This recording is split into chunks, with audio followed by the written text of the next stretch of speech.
C'était pas du tout le style du jour. C'était pas une mince affaire.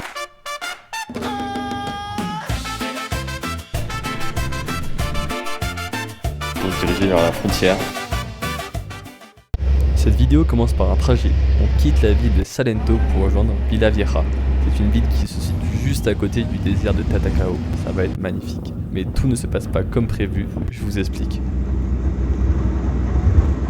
Et voilà, nouvelle semaine de vlog. Et on est arrivé à Neiva.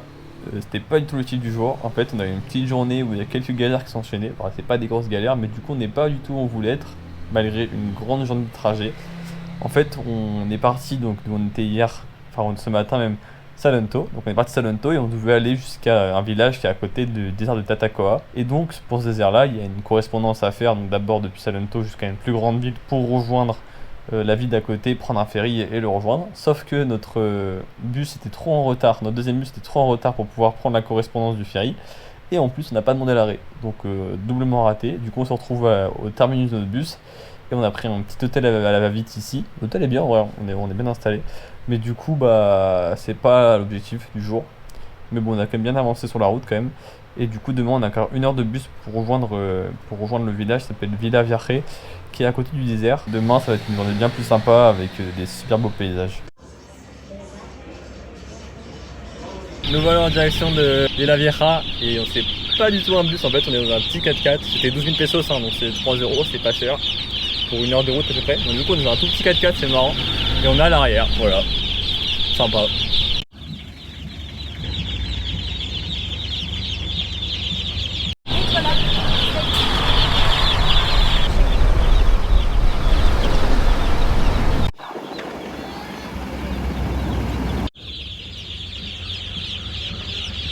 Voilà, bien arrivé. C'était pas une mince affaire, mais on a réussi. Et vraiment, ça a l'air super sympa comme endroit. Dans un petit hostel qui a l'air très très sympa.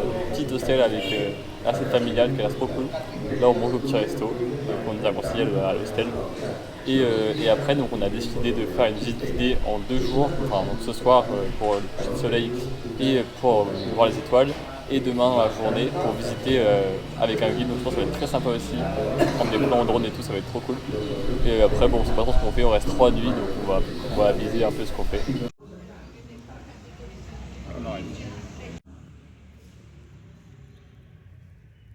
Et nous voilà dans le tuk-tuk avec notre guide André. Notre guide est colombien et parle uniquement espagnol. On commence à comprendre de mieux en mieux l'espagnol, donc ça va. Il va nous raconter tout ce qu'il y a à savoir sur ce désert magnifique qui est le désert de Tatacoa. On entre pour commencer dans la partie désert rouge. C'est une des parties du désert qui a une couleur rouge due à la présence de fer dans la terre. Dans ce désert, il y a plein de choses à voir, de nombreuses variétés de cactus, d'arbustes, mais aussi d'animaux comme cet oiseau rouge magnifique ou de chèvres élevés par les fermiers aux alentours. Il y a plein de formations magnifiques qui sont là depuis des millions d'années. Effectivement, il y avait la mer ici avant qu'elle ne se retire. C'est un désert semi-aride, c'est-à-dire qu'il pleut un peu plus que dans certains déserts comme celui du Sahara par exemple, mais ça reste un désert très sec et certaines années il ne pleut pas du tout. Bon, bah, je voulais faire voler le drone et le vent s'est levé vraiment au moment où j'ai sorti le drone, tout pile au moment où j'ai sorti le drone. Bon, pareil, demain. Effectivement, le vent se lève et le ciel se couvre. C'est dommage parce qu'on aurait aimé observer les étoiles ce soir. C'est un lieu qui est très prisé pour observer les étoiles, qui est très connu pour ça, car il n'y a aucune pollution lumineuse dans cet endroit. Et donc on peut observer les étoiles et même certaines planètes. C'est super beau normalement, mais on pourra pas le faire ce soir. Peut-être demain, on verra. Mais en tout cas, on a profité de ce désert rouge qui est vraiment magnifique. Deuxième jour, on est fatigué, surtout moi. On se lève plutôt tôt quand même pour aller vers le désert gris. Hélas, le temps n'est toujours pas avec nous, et là il pleut carrément. On va dans ce désert qui est quand même magnifique, on profite de formations exceptionnelles, notamment certaines formations qui ressemblent à des fantômes, comme celle-ci. Et pour se consoler, mais comme prévu, on va dans une piscine semi-naturelle. Alors pourquoi semi-naturelle ? Parce que l'eau vient des nappes phréatiques du désert, mais elle a quand même été construite par l'homme. C'était très sympa, l'eau était plutôt chaude et il fait pas si froid malgré la pluie. On a donc bien profité de ce moment, on va pouvoir rentrer à la ville avec plein de belles images dans les yeux. En tout cas, on recommande cette expérience, c'était vraiment trop cool.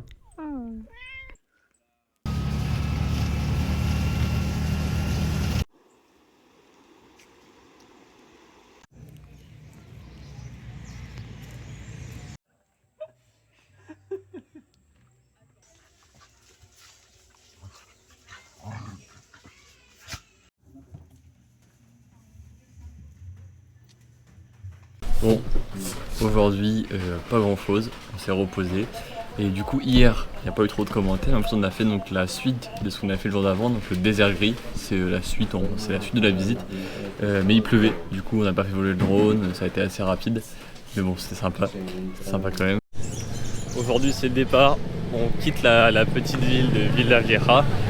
Et du coup, on s'est levé aux heures, on s'est levé là, là on quitte l'hôtel, il est 6h50. On part rejoindre le bus, premier petit bus, donc peut-être même sûrement un pick-up qui va nous emmener à Neiva, premier arrêt pour prendre un bus vers Popayan. Donc voilà dans le bus pour Popayan. Pour l'instant tout se passe bien, on est à l'heure, on avait pris nos tickets déjà à l'avance. On est à l'heure, le bus est à l'heure et on est à l'avance aussi.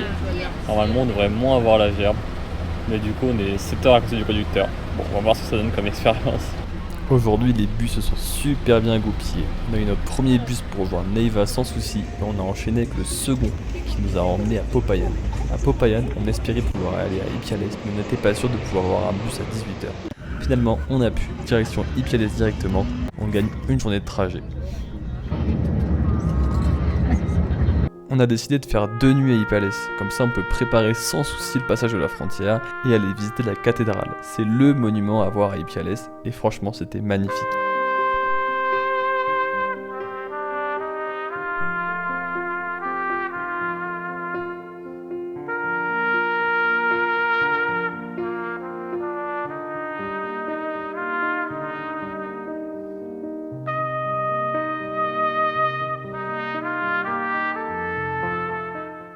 On vient de quitter la petite cathédrale, donc c'est une mini cathédrale, ils appellent ça. C'est plus une basilique en fait, qui a été construite dans les années 1900. Et donc c'est vachement beau. Et ce qui est étonnant, c'est que ça a été construit au-dessus en fait, d'un canyon. Et donc c'était très sympa. C'est la seconde merveille de Colombie. Ça a été la seconde merveille de Colombie derrière la cathédrale de Celle. Donc c'est un endroit qui est vraiment très sympa avant le passage de la frontière de l'Équateur demain matin.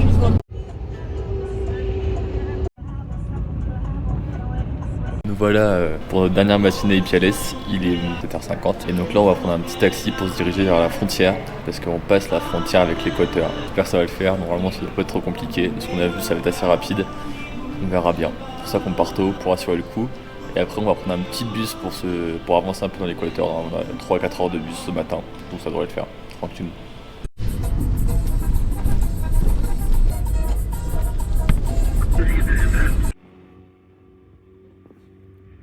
C'est vide.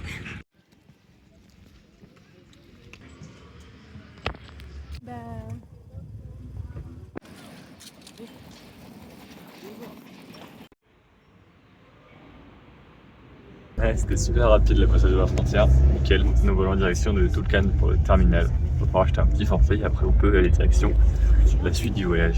Nous voilà bien dans l'Équateur et on est même déjà dans le bus, ça a été super rapide, on a eu le temps de prendre notre forfait, ça s'est bien enchaîné. Franchement c'est parfait. Et là on se dirige vers la première ville qui est Otálavo. Donc on va vers Otálavo, ça va être notre premier arrêt, on va y rester quelques jours. Mais bon du coup on est déjà dans le bus, on a payé 4,30$ par personne parce qu'ici en Équateur du coup ils utilisent le dollar américain depuis 2001. Ça fait longtemps qu'ils utilisent le dollar américain. Du coup c'est plus simple pour la conversion pour nous. Et du coup on a payé un peu moins de 4€ pour le bus, donc c'est beaucoup moins cher qu'en Colombie pour l'instant.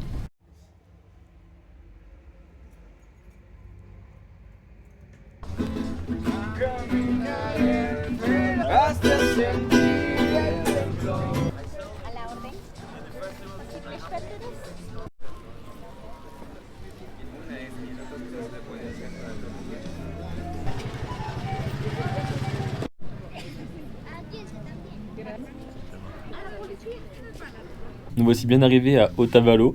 La frontière, ça a été vraiment super simple à passer, on n'a eu aucun souci, ça a été super rapide. On a mis max une demi-heure à passer la frontière. Pour moi, c'était trop cool. Après, ça s'est enchaîné, un petit collectivo pour aller jusqu'à la gare routière d'à côté, un petit bus qu'on a pris directement, quelques péripéties avec le bus qui a dû faire demi-tour pour un contrôle de police. On a perdu une petite heure, mais ouais, tout va bien. On est arrivé vers 13h donc dans la ville, et on a pu visiter donc l'attraction principale qui est donc son marché artisanal.